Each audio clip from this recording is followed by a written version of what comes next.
Well, hey everyone, thanks for tuning in this week to DoD Contract Academy. And this week we have something really special. We have Dr. Lin.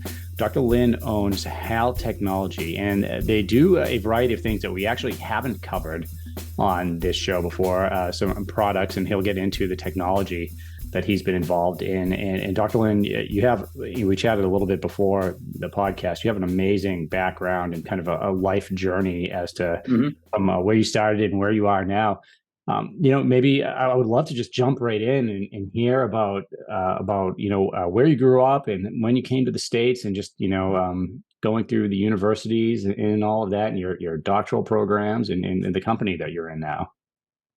Sure. Yeah. So I was originally born in China and got my most of the education in China through to the master's degree in physics. Yeah. So it is my dream to pursue the advanced degree, the PhD at the U.S. The school, and we know the U.S. has an advanced research program and the school, which provided the quality education and. So it is true. After I got the degree at 1996 from the University of Oregon in physics. Yeah, as a PhD. Okay. Yeah. So then I joined the University Illinois at Champaign as a postdoc degree. So as I mentioned, it is my dream to be the professor at that time, but I quickly soon realized some of the language barrier so it may be permitted to be as an effective teacher. So then I think your English is great, by the way. Just so you know. And that's how many years passed now. Anyway, so I decided to join the industry as an opportunity I saw as I joined a company who only had about 200 people as a medium-sized company. There's never had a PhD, before. And I realized it could be my opportunity to change the way they can design the product, which is typically as a trial and error. And I thought, that's an advanced degree, so we always can apply some of the simulation, to do so those is definitely to change their eye. So I know that after I left the company a few years later. So they hired more PhD there. Sure. Yeah. So that's that's the journey which I started. My professional career at the industry. Yeah, and obviously, the company I joined to. I developed a lot of product for them. So which is eventually led me to realize I might be able to do by myself.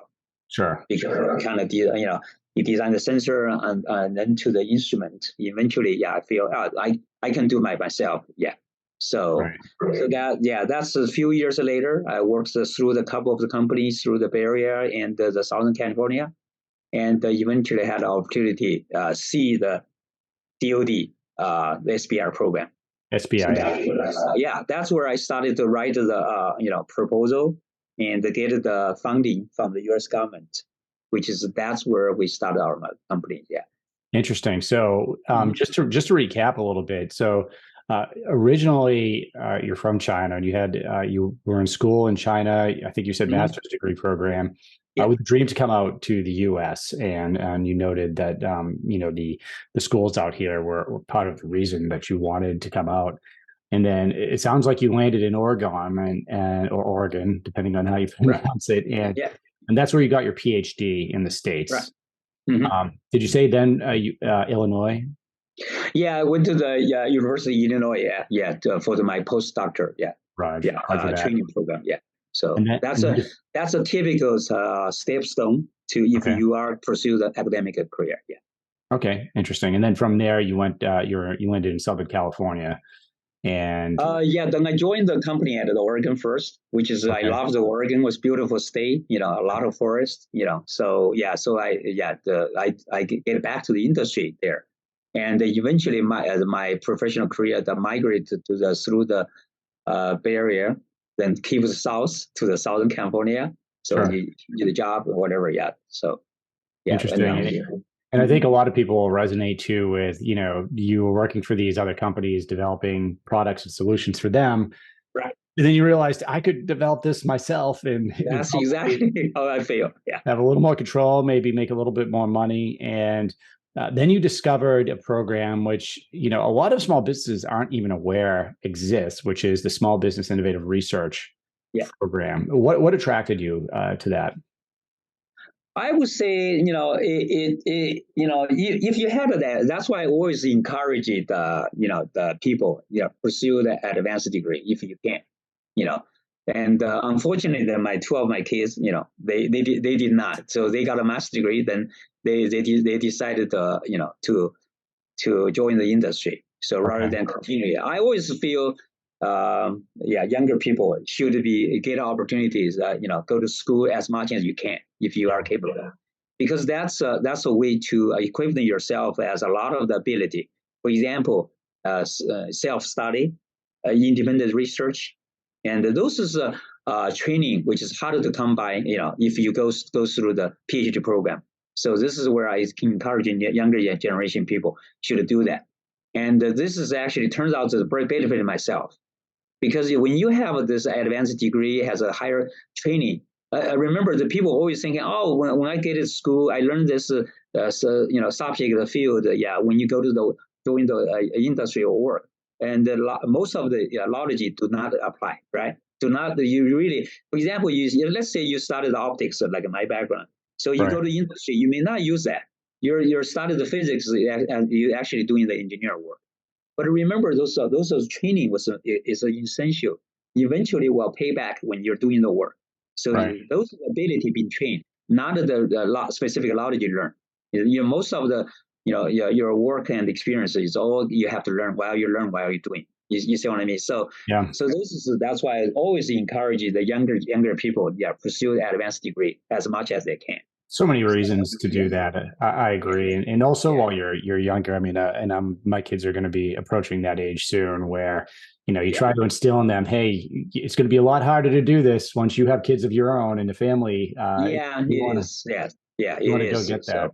So those, yeah, this is definitely my personal experience. I would like to share. Yeah. So our, SBR program, it is opportunity to give you this demonstration how you become flexible to do that. So first of all, it's a credential because you have a PhD, right? So you are automatically provides some sort of that credential which you have, Right. which means the technology, innovation, or anything. So those are the things. Yeah. So that's definitely the one. Yeah, I think it's a bigger benefit. And secondly, you also provide you a lot of career flexibility. So you are able to switch the field, change the subject, discipline, whatever. Yeah. So it is a lot of opportunity. Like I said, we are mentioning about my dream to be the academic, professor. I think I still can do that. So I was thinking, after I retire, I maybe Yeah. will go back to teaching. That might be the best way, and I know I always appreciated it when my professors actually had real world experience in addition Yeah, to an academic background. So that's exactly. Yeah, yeah, yeah, you have a lot more credibility. So, yeah. man, so this is interesting. So you're in Southern California. So at this point, you're probably a U.S. citizen. I know you told me that you went through Yes, that. I am. And did you started your business? So you have a U.S. owned business. Yes. You're looking at the SBIR program. And for those listening, SBIR is a way to receive government funding to Hmm. either modify a current technological solution for government need, or to if you have an idea or a patent or something, it's a way to receive funding that's not venture capital for a government problem set. And so it's this kind of an art form to winning these, but you own the IP. Typically, it's dual Hmm. use. So there's a lot of benefit here for small businesses to go after this. And I Yes. think what I heard here too is one reason you think that maybe you were successful initially going after some of these SBIR contracts is the fact that you do have credentials, right? You are a PhD, Yeah. and it does build confidence and credibility on the other side when the government's reviewing these. Yeah. At the time when we first, apply for the SBR program. So remember, I already have the design my own product. So Mhm. initially, I started my own company was as a consultant.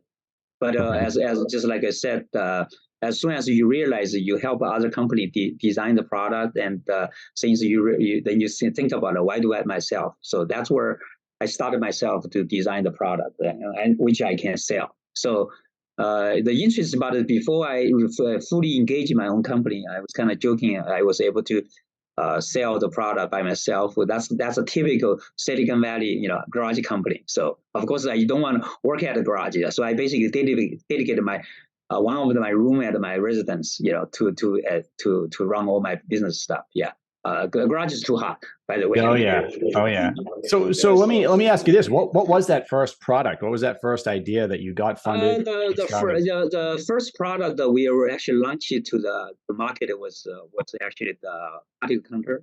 Particle counter was Tiger pretty counter? common to use. Yeah, particle counter is pretty common to use a clean room as like a semiconductor clean room and pharmaceutical facility. So where they need to make sure the facility was clean enough, which is not had like a semiconductor chips as the poor yielding. If you have a high concentration of particle, you would probably short the circuit. So Right. the chips. Oh, okay. So which is So particle yeah, count, not tiger count. Yeah. Gotcha. Yeah, particle counter. Yeah, particle counter, because I did see a variety of products here that your air particle counter was it. So it was that air particle counter was one of the initial. Right, that's our initial product, yeah, or first, yeah. And the HBR program was coming to our mind was because original government has this program. Obviously, they want to innovative technology, and also try, for example, DoD, which were most of our contract getting from, yeah. They have a specific problem or issue which they try to deal with. They wanted the small company be able to provide a solution for them. So I think this is a perfect marriage. So is one was provided the funding for a small company to be able to maintain and sustain, and also innovative and advance their technology. And in the meantime, you were able to solve the specific government's need, for the technical problem. Yeah. Right. So this is definitely we started this HBR program was about 10 years ago. And we actually go through the several of the SBR phase 1 and the several phase 2 program. And we feel, we are able to branch out several of the core technology, as just you mentioned, like patent or other things, which is we feel we are actually leading in this field, as a company, So particle counter has several bigger corporation, and the high technology probably considered as one of the small fish there. And however, we are actually proud of, we actually have several key technology. We probably more advanced than a lot of the other company which they have a product offer on the market. So we are looking at it could be the next generation of the solution. And one of the example we did for the U.S. Navy. And this is we are actually designed a fiber optic sensor for the engine. So original target was the F-35. So that's most of the advanced U.S. aircraft. So those is for those sensor was aimed to be provided the safety and early warning for any like a dust injection of the engine to make the engine pre-fail. So this is the technology we feel we're proud of that we're doing, and then now the technology actually in the put on the engine test right now. Oh, good. That's awesome. So it sounds like it's moving forward. And is there a commercial interest in what you've also developed for the government? Is there a way to sell it commercially? It is, the most of the SBR program which we engage or pursue, we're looking at it was dual use. Is government also encourage the dual use purpose. It's not only for the military as well as civilian or industrial application. So it is dual use purposes. So we do benefit from that. And one of the example was we recently bid on the government contract. So which would be the test the oil, machining, oil, cleanings, because the power, a lot of the machining things, you use a lubricant, or oil. If those things get dirty, they will greatly decrease of the efficiency and also detrimental for the machine, right? Sure. So we are had an opportunity. We probably also beating the government on those contracts. Those will be the commercial contract. So no longer the SBIR, the label. So this is, you can see, as a company, we grow over the years. We acquire some of the key advanced technology. At the meantime, we are able to gradually increase our capacity or depth of the offering to the government. Yeah. So we are getting into the stage where we're bidding on some commercial contract. Well, that's great. That's great. And you were able to utilize the funding to help develop some of the technological solutions. Yes. Mm-hmm. And you've also been able to utilize that program to make a lot of contacts within the government and in the military, that people could see the benefit of your technology and how it's used. And what I really like about this is it helps create both a government and commercial line of funding. And a lot of times a company may start off in one area and answer a SBIR or an SBIR, and the government find that the government need is something they weren't really an angle they weren't really thinking about, and also see that also commercially they're interested in the same thing. So it's really a great way to develop past, what your initial thoughts were, your initial product offerings were. Yeah, I forgot to mention. Definitely that's a good point. That another point of the SBIR funding was provided a lot of business, particularly the small business within the niche market. So if your company was let's say you're in the IT, let's say in the just like a Google or any other those the company who has a mass market. So investor is going to chase you down, right? Right. So you will be able to really easy to get the funding through the private equity or venture capital. Yeah. But SBIR provided the opportunity for those people who are just company like us, which you are in the niche market. For example, the clean facility of those products, it's not really big, right? It's not a massive product, the market. So when you're talking to the a private investor or venture capital, then mostly you don't get that opportunity to get invested. You know what I mean? Right. Even your technology is really advanced. It sounds like a really interesting, very good stuff. Yeah. But again, the market is that big, so the investor typically will shy away. So SBIR program does provide you an opportunity to grow your business of course in the slower pace, not the bigger pace. And you get your food setting down. So that's definitely we really benefit from this path. Yeah. No, that's great. So Dr. Lin, for the small businesses out there that in the entrepreneurs and technology developers that are interested in SBIR, aside from having credentials like maybe a PhD on the team, is there anything you've learned that in the bidding process that you think that would help them? Any strategies or tactics that a company could use to improve their chances of winning an SBIR contract? I think each company to write the proposal or bid on the the SBIR topics or whatever things, it might have their own unique way. Yeah. Again, it's really in the eye of the reviewer and contract officer, how they look at your unique offering. Yeah. But I think the key for us to winning, I think you do have the innovative idea. That's number one. And the number two is you do have the credential, just like you said, your background was suitable to accomplish the work with your proposal, So those is key, I think. Do it. Yeah. My personal feel, I was proud of the, like I said, I used to be a top student through my entire academic career. I was proud of I was not just a technical guy. And this is some advice for people know how to write in the proposal. So you need to have a good writing capability. This is something I actually pretty good about. Yeah.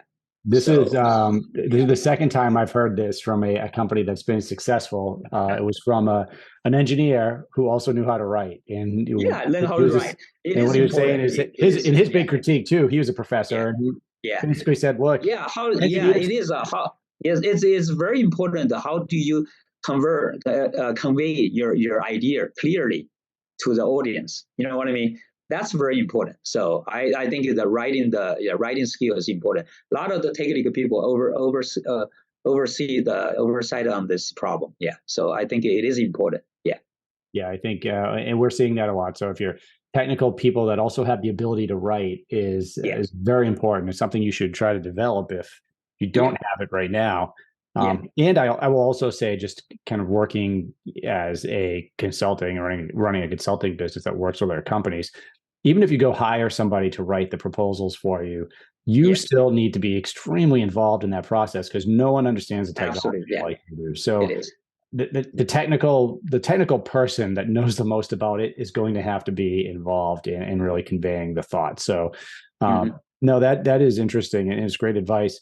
What about challenges? Are there challenges and obstacles to the process that you're seeing? Is there anything that you think we'd talk about The there? challenge, yeah, the challenge we see was, yeah, a lot of the HBR company probably have a difficulty to grow to the next phase.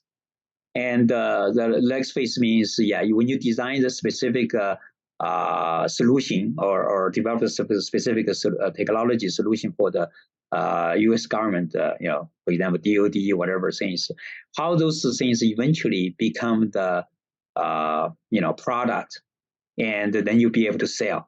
So because this is that's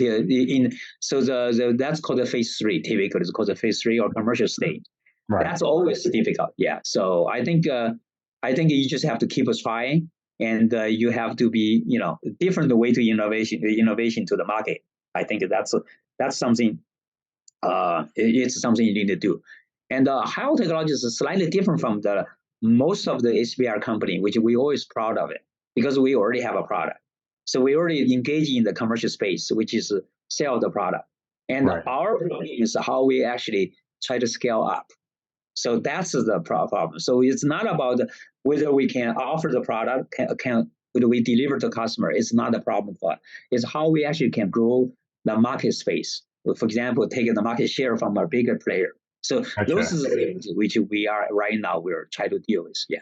Okay, So interesting. And that again, that kind of I've heard this from some successful businesses that have mhm. really learned how to navigate the process. And what you're referring to is also called the Valley of Death, where you receive R&D funding, Yeah. tongue in cheek from a lot of companies involved in Yeah. this, but you Yeah. develop the solution, and then the government requirement hasn't necessarily caught up with the technology that exists. So now it's trying to find those bigger contracts. And I think you just have said this yourself. Some people that have successfully navigated this have suggested, since you are developing a dual use technology, and you yourself said you have a product or solution, right? So you Right. had that. What they're saying is, hey, use the government funding to develop the solution that they're looking for, but also develop the commercial sales pipeline and use that commercial sales. You might need to pivot and spend some time commercially selling your product until the government can catch up to where the technology is. Would you say Yeah. you agree with that? Yeah, I absolutely agree with that. Yeah, it is. So really a lot of company was probably leave the ASPR program, they would have the do or die situation. Right. And our case was it's not the do or die situation. We were probably more just like I mentioned, it's about a scale up. So how actually can convert to the bigger the market. So that's the one we actually face the challenge. Yeah. Okay. Well, good. I mean, it sounds like good challenges to have for you Yeah. right now. Well, what's next for your business and for you personally, as far as selling to the government and moving forward? We know you might retire and become a professor at some point. Oh well, that's definitely a good question. Yeah. So in my mind is by the way, yeah, I had the MBA, so is the while I'm doing the professional work was so I got my MBA. What do we learn from the business program is for the business you typically have a two destination. So one destination is typically people know you went to the public, right? So you get IPO, then you that's all one destination. Another destination was people typically didn't realize it's always actually the most common way to do that is that's also called the exit strategy. So it's typically through the merger acquisition. So if, for example, you sold your business to someone else, and your business product line would be fitting into the bigger corporation of the other portfolio of the product. You know what I mean? So those is basically is the I would say more common as the exits, pass. Okay. So obviously you can, as myself too, you would always think about it. Yeah, you're not going to work until you're die, right? So at a certain point, just like you mentioned, you're going to be retired. Right. So how you pass the torch? How are you going to be pass the business to the another business or another owner? So those are the things you always think about it. So like I said, right now we do have because we already have several core technology which is generate a lot of interest from the other company, which is pursue us as a merger acquisition target. Yeah, sure. It is great to have this situation. But in the meantime, so you do want your business to grow to the certain point, which you become more valuable. So that's where. So when you think about say sales, it's always think about what is the value of your company. So that's where we are right now working on. Is try to grow our company, make our company more valuable. Yeah. That's great, and it's not something we talk about very often on the program, which is not only exit strategy, but I know from personal experience that venture capital, that companies that are investing or looking to buy other businesses, and thinking about your own company, one of the best ways to increase the value of your company is by obtaining government contracts. And I know that those are viewed as very stable and they're typically lucrative. It also could mean recurring revenue. Right. What are your thoughts on that? Would you agree with that statement? Or I agree with that, but I probably say now we are once we got our foot was set, just like we already formed several core technology under the SBIR funding. So it's a time for us to maybe say we needed to gradually get away from that funding, because you rely on this recurring business. It might the downside is you actually limit yourself's growth, because for example, in the past 10 years, we put more effort on the government funding contract, effort, but we also, I would say, we put less effort on our marketing, sales effort. So then you can see that as your business would be more staggering. Right. You do not grow at the pace you want to be. So the faster growth, I think, is still need to sell. Go through your sales, goes through your commercial effort. So that's the way you feel. Yeah, that's the tension or effort, or it's in the future we're going to be move on. Yeah. Okay, no, that is really interesting. Dr. Lin, thank you for coming on the program today. Maybe in parting, if you had some advice for a small business that was just getting started, what would you advise them to do if they're looking at government contracting? Well, I think it is a great way to pursue. So I would definitely encourage a lot of companies to take this opportunity, particularly SBIR program. It is aimed to help the small business. Yeah. So you want to take advantage of this opportunity. Yeah.